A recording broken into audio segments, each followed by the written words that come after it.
सभी फ्रेंड्स को मेरा प्यार भरा नमस्कार। आज की इस वीडियो में हम जानेंगे बसंत पंचमी की कथा। तो सबसे पहले सरस्वती माता की जय। माघ मास की शुक्ल पक्ष की पंचमी को पूरे देश भर में बसंत पंचमी का त्योहार मनाया जाता है। इस दिन बुद्धि और ज्ञान की देवी माँ सरस्वती की पूजा अर्चना की जाती है। मान्यता के अनुसार यह वही दिन है जिस दिन माँ सरस्वती का जन्म हुआ था, इसलिए बसंत पंचमी के दिन को माँ सरस्वती के जन्म दिवस के रूप में मनाया जाता है। इस खास मौके पर माँ सरस्वती के जन्म की कथा जरूर सुननी चाहिए। तो बोलो माँ सरस्वती की जय। एक पौराणिक कथा के अनुसार एक बार ब्रह्मा जी धरती पर विचरण करने के लिए निकले, जहां उनका ध्यान मनुष्यों और जीव जंतुओं पर गया, जो उन्हें नीरस और शांत दिखाई दिए। यह देखकर ब्रह्मा जी को अपनी रचना में कुछ कमी महसूस हुई और उन्होंने अपने कमंडल से जल निकालकर पृथ्वी पर छिड़क दिया, जिससे 4 भुजाओं वाली एक स्त्री प्रकट हुई, जिसके एक हाथ में वीणा, एक में माला, एक में पुस्तक और एक हाथ में वर मुद्रा थी। चतुरानन ने उन्हें ज्ञान और कला की देवी माँ सरस्वती के नाम से पुकारा। ब्रह्मा जी के कहने पर सरस्वती जी ने वीणा के तार झनकृत किए, जिससे सभी प्राणी बोलने लगे, नदियां बहने लगी, हवा ने भी संगीत पैदा किया। कहा जाता है तभी से बुद्धि व संगीत की देवी के रूप में माँ सरस्वती की पूजा की जाने लगी। अब हम सुनेंगे एक अन्य कथा। एक बार देवी सरस्वती ने भगवान श्री कृष्ण को देखा और वे उन पर मोहित हो गई। वे उन्हें पति के रूप में पाना चाहती थी, लेकिन भगवान कृष्ण ने उन्हें बताया कि वे केवल राधा रानी के प्रति ही समर्पित है। लेकिन माँ सरस्वती को मनाने के लिए भगवान कृष्ण ने उन्हें वरदान दिया कि आज से माघ के शुक्ल पक्ष की पंचमी को समस्त विश्व तुम्हारा विद्या व ज्ञान की देवी के रूप में पूजा करेगा। कहते हैं उसी समय भगवान श्री कृष्ण ने सबसे पहले देवी सरस्वती की पूजा की। तब से ही बसंत पंचमी के दिन माँ सरस्वती की पूजा की जाती है। बोलो माँ सरस्वती की जय।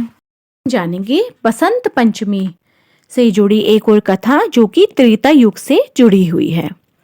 त्रेता युग के रामायण की वह घटना माता शबरी और प्रभु श्री राम से जुड़ी हुई है। रावण द्वारा माता सीता का हरण करने के बाद प्रभु श्री राम सीता की खोज करते करते दंडकारण्य वन पहुंचे थे। माता शबरी के झूठे बेर प्रभु श्री राम के द्वारा आज ही के दिन, यानी कि बसंत पंचमी के दिन ही खाए गए थे। बसंत पंचमी का वह शुभ दिन ही था जिस दिन दंडकारण्य वन में स्थित माता शबरी के आश्रम में प्रभु श्री राम का शुभ आगमन हुआ था और उन्होंने निश्चल भक्ति और असाधारण प्रेम को देखकर माता शबरी द्वारा मीठे बेर खिलाने की आशा में दिए गए झूठे बेर भी खूब आनंद के साथ खाए थे। तो बोलो श्री राम की जय। बसंत पंचमी के दिन कुछ स्थानों पर पतंग उड़ाने का भी रिवाज है। तो अब हम उससे जुड़ी हुई एक मार्मिक घटना सुनेंगे। मुगल काल के समय एक विद्यालय में, जिसमें अधिकतर मुस्लिम छात्र पढ़ते थे, उसमें छोटा हिंदू पुत्र हकीकत राय भी पढ़ता था। अपने अल्पायु में ही वे माँ दुर्गा की पूजा अर्चना किया करते थे। एक बार विद्यालय में मुस्लिम छात्रों ने उनके सामने माँ दुर्गा का मजाक उड़ाया, तो वीर हकीकत राय ने कहा कि मैं भी तुम्हारे बीबी फातिमा के बारे में अगर ऐसा कुछ बोलूंगा तो तुम्हें क्या अच्छा लगेगा।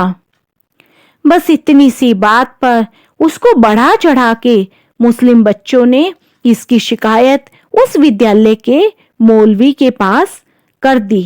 धीरे धीरे बात आगे बढ़ी, वहां के काजी के पास बात पहुंच गई।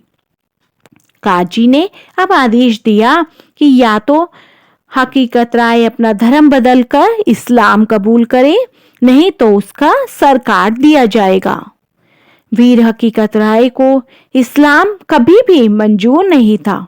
उन्होंने हिंदू धर्म छोड़ने की जगह मृत्यु को स्वीकार किया। कहा जाता है कि जब जल्लाद वीर हकीकत राय की सिर काटने के लिए आगे बढ़ा तो इतनी छोटी उम्र के बालक का सिर काटने में उसके हाथ कांपने लगे और उसके हाथ से तलवार गिर गई। तब वीर हकीकत राय ने तलवार को उठाकर जल्लाद को दिया और बोला कि जब मैं छोटा होकर अपने धर्म से नहीं हट रहा हूँ तो तुम बड़े होकर क्या सोच रहे हो। जल्लाद ने बड़े भारी मन से तलवार उठाई और हकीकत राय की गर्दन काट दी।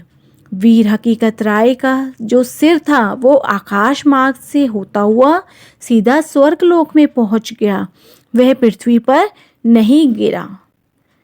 यह घटना जहाँ की है उस जगह का नाम है लाहौर और वह दिन बसंत पंचमी का ही था और इसी घटना की याद में पतंग उड़ाने की परंपरा यहीं से शुरू हुई थी। लाहौर में आज भी इस दिन पतंग उड़ाई जाती है।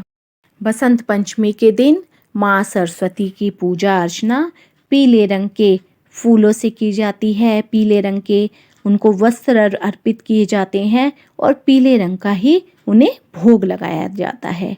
तो बोलो महासरस्वती की जय।